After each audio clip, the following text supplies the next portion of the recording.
But I was living up in Forest Falls, and that, California, that is, that area has a lot of bears. And so I figured I'd tell you some stories about bears. And the first story I have was with one of our friends. Well, she was more a friend than her husband, though we knew the husband. They were both students at the school of Loma Linda University there in California. And as we got to know them better, they told us a story one morning. This just happened to them, so it was brand new and fresh. She gets up to go to the car, I suppose to get in because the husband was going to come and they were both going to go to school together. And she comes running back inside. Sweetheart, there's a bear in the car. He's like, what? There's a bear in the car. Go get the bear out of the car. How am I going to get a bear out of the car? And so he goes over there, and sure enough, there's a bear in the car. So what is he going to do? He thinks and he ponders and he's praying about it. And he goes over there and says, okay, I'll tell you what, I'm just going to open the door and I'm going to run. So he opened the door and he ran back to the house. Well, sure enough, the bear, he hadn't learned how to open the door. They do know how to open to get in, but I guess they didn't get the memo on how to get out. So when the door was open, he runs to the house and looks back, and the bear just slowly kind of moves out and just saunters off into the woods like, yeah, don't do that to me again. Well, they get to the car trying to get to school, and they couldn't get to school because the inside of the car had been completely destroyed. The steering wheel is bent down, the mirror is torn off, the roof is scratched, the dashboard is just ripped to pieces. The chairs that they sit, the seats are just shredded. The back seats wide open, the speakers are ripped out. I mean, everything's gone. The car was totaled, okay? Now, I didn't see it, but I believe just what they said. I mean, I'm sure I'm missing some details, but I remember being at their house, so I can imagine actually seeing out there where they parked. And so that whole experience was pretty intense. Well, of course, you start telling neighbors about the experiences, and the neighbors are right next door saying, oh, let me tell you about what happened to me. Well, we were living here, and the very next door neighbor to us on the right, like if you went out the front door and you look to the right, that would be our neighbor. And he was a son of a historian, very well-known man there in Loma Linda University. And so it was fun to get to know them and chat and have discussions. They were both Seventh-day Adventists as well. And so as I went, this was during the time that I was working at the Alumni Association for the School of Medicine of Loma Linda University. I was there as a media director. Anyways, I was over there talking to the person, my neighbor, and he says, oh man, let me tell you about this. We have had a bear in our house. I said, really? What happened? Well, the bear actually opened up the window in the kitchen, had climbed in over the sink and got into the kitchen.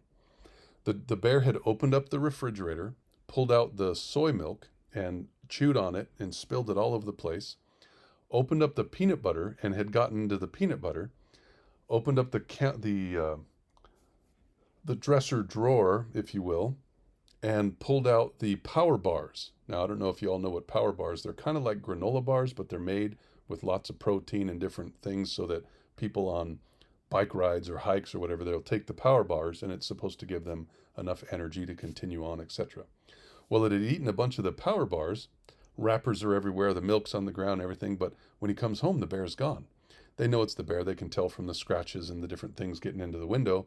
The screen was ripped and all that. So what you do is you take a 2x4 and you put a bunch of nails in it longer than the 2x4 so that when you turn it on its side, it's got all these nails sticking up, right?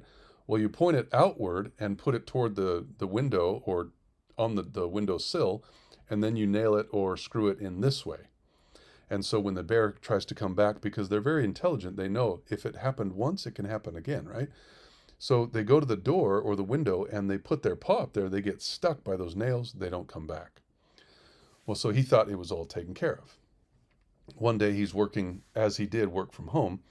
He's in his office and he is plugging away at his computer. He was a very intelligent coder. And interestingly, he was on the think tank for the people who were hired to be able to decide what was the best way to run the stoplight system for Los Angeles, California. Okay? Think about that for a minute. Getting to work, traffic hour, people in um, police cars, fire engines, ambulances, all those things affect the stoplights systems. They're all coded. They're all supposed to work together during rush hour, the best day. So all of those thoughts, they have hired a group of people to be able to figure that out. Well, he was one of those. Okay, this guy's pretty smart. Anyways, he was in there coding away, and his cat runs in with a big tail, right?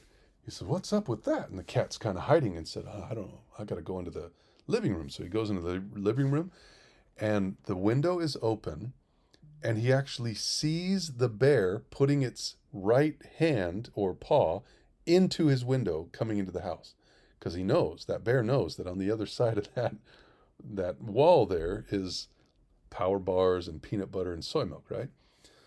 So he runs back real quick, grabs his gun. He has a shotgun, so he pulls it out there. He points it at the bear, which is now 2 feet in, looking around, sniffing and stuff, and says, "Hey, get out of here." The bear looks up, backs up, and goes away. Of course, he was able to seal that area and keep it so the bear wouldn't get in this time or the next time. And so I'm laughing at this, and he goes, "No, you got to understand. My brother, who lives right down the road, I didn't go to his house, but I know this story well because I heard it right from his brother, who obviously heard it from his brother. He was one of the firefighters in the area, the brother. And so he says, my brother was in his house, a very small, single bedroom house, one bathroom and a kitchen. That's it. He says he was in the bathroom taking a shower. But he heard a lot of noise in the kitchen, and he thought, now what is this? So he turns off the shower. He puts on his towel. He opens up the door a little bit. There are 3 bears in his kitchen. He's like, what? He's trying to figure out what to do. Well, he's got a newspaper in the kitchen, in the bathroom. He grabs the newspaper. He twists it up, opens the door, says, "Get out of here!" Mama bear jumps out the window that she had come in, and the 2 baby bears, they try to get out at the same time, but they got stuck at the hip, right? So they're in there trying to get out the window at the same time, and they're screaming and squalling. He's hitting them on the backside. "Get out of my house! Get out of my house!" And finally, one of them breaks through, and they both get out of there, and he was able to seal it up later and make sure they didn't come back. Well, I'm laughing my head off at this joke, or not this joke, but this story. And I'm saying, man, if there's ever a bear in my house, what am I going to do? You see, well, my father was someone who had a lot of guns, and I did too when I was young. But I didn't take any of them when I had become a missionary. So they were still all with my mother, who my father had passed already. And so I didn't have any guns, but I did have a bat. And I said, one day I thought, if there's any bears around here at my house, the only thing I have is a bat, and I'm going to have to go at it because it's not going to stay around here. I'm not going to allow that the bear to be near my wife or kids. And so there was somebody who's saying, I think it was one of the neighbors, they were saying, "Hey, the bear's around again. We saw it yesterday." I told the Lord, I said, Lord, if that bear ever comes to my house, you know what I'm going to do. I'm going to grab that bat and I'm going to go and attack that bear as hard and as fast as I can. If you don't want me to do that, God, you're going to have to keep the bear away, because that's what my mind is saying I'm going to do. And so I've just basically told God, this is how it's going to work with me. I've already made up my mind. That's what's going to happen. Bad idea. So I know that, but this is what I was going to do. And so what happens is my cats, we had taken one of the vents out, and there was some cats that lived underground, where the laundry room was, right? We had a door that would open and close. And so the cats come up that thing with big puffy tails, and I hear a bunch of noise downstairs. I said, you know what? God, I told you what I'm going to do. I grabbed that bat, opened the door, closed it, walked around the house, and I'm there ready to just start firing off as hard as I can. I go inside there, looking around the corner. The cat food had been turned over. There was bear prints in it. Some of the, what do you call that? What you put into the cleaning solution for the washing machine, that had detergent. That had been dumped over. Some of the stuff had been knocked off. But when I started moving, I guess the bear had left because it was gone. My heart was beating and I was there ready to fight. But I thought, oh man, you know what, Lord, you knew what I was going to do and you saved me from it. Thank you so much. But I closed that door better, and the bear never came back. But I was thinking about that, like all those stories, and I was thinking about what I had decided to do. David had decided to do that same thing.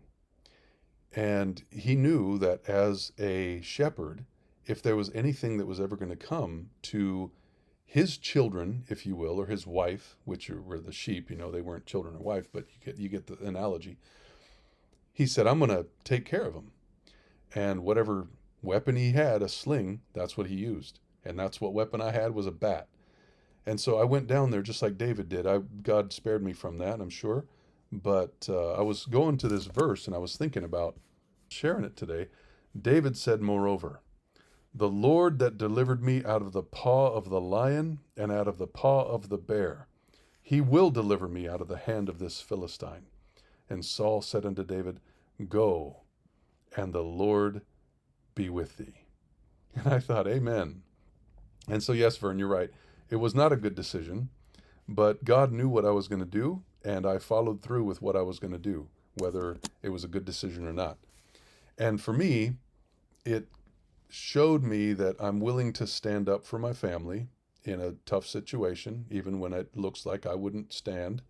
Just like David, when he was in front of Goliath, the bear or the lion didn't look like he was going to stand, but God delivered him. And so I was thankful for that story and all those other stories, that some are kind of funny and one's kind of crazy. But I trust that the Lord is going to deliver us out of any situation we need to be in, whether it seems crazy or not. Like, for example, when there's 5,000 people that bow down and 3 of you stand in front of the Pope, like what happened a little while ago over there in Kenya. It's crazy, but God delivers us out of those things. And so we're thankful. Anyways, thank you all so much for being here. Please enjoy the fellowship and the company with each other.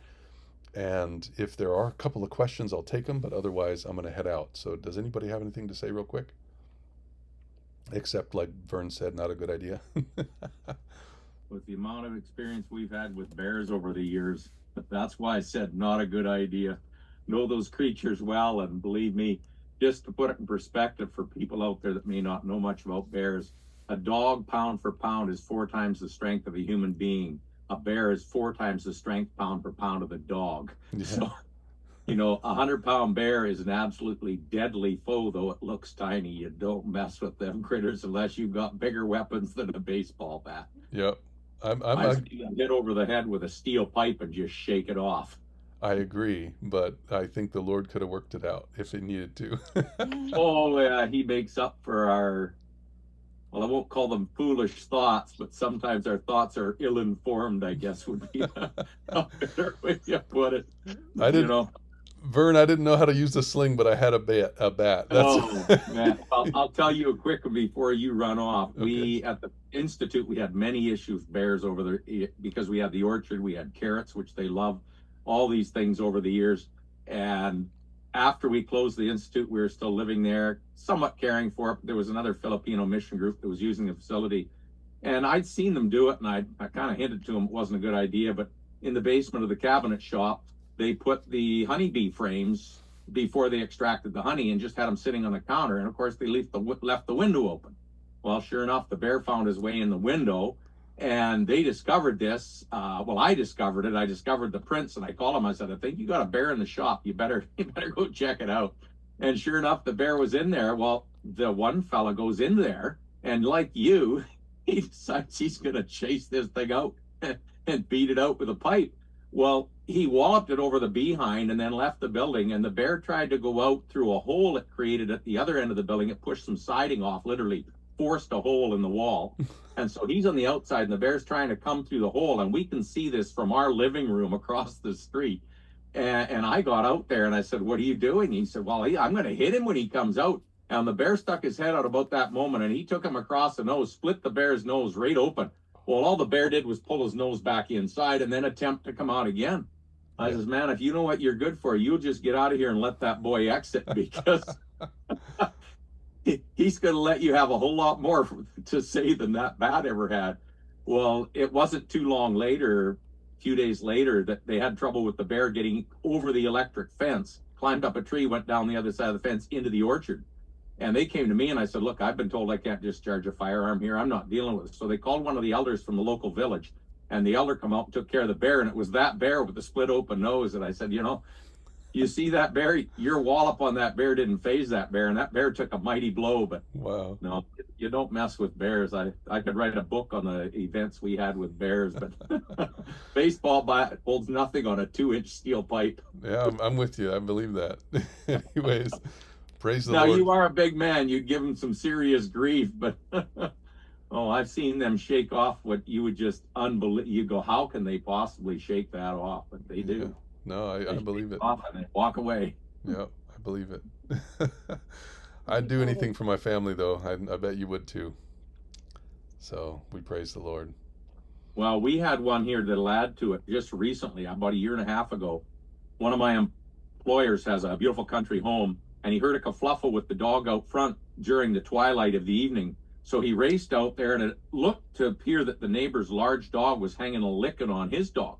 So he jumped in there and grabbed them both by the scruff of the neck and separated them, cast the neighbor's dog to the side, and then looked down at the neighbor's dog, and it was spitting at him. It went, no dog, it wasn't the neighbor's, it was a mountain puma. Oh no. He said, if you'd have told me I'd do that to a puma, I'd told you you're insane. But in the moment, in the heat of it, I thought it was the neighbor's dog who had been over and given trouble before. Fortunately, the big cat turned tail and run into the woods, but it was about to take care of his dog. Wow. Yeah, you can't mess with that. Wild creatures can bring a lot of excitement into a day. Man.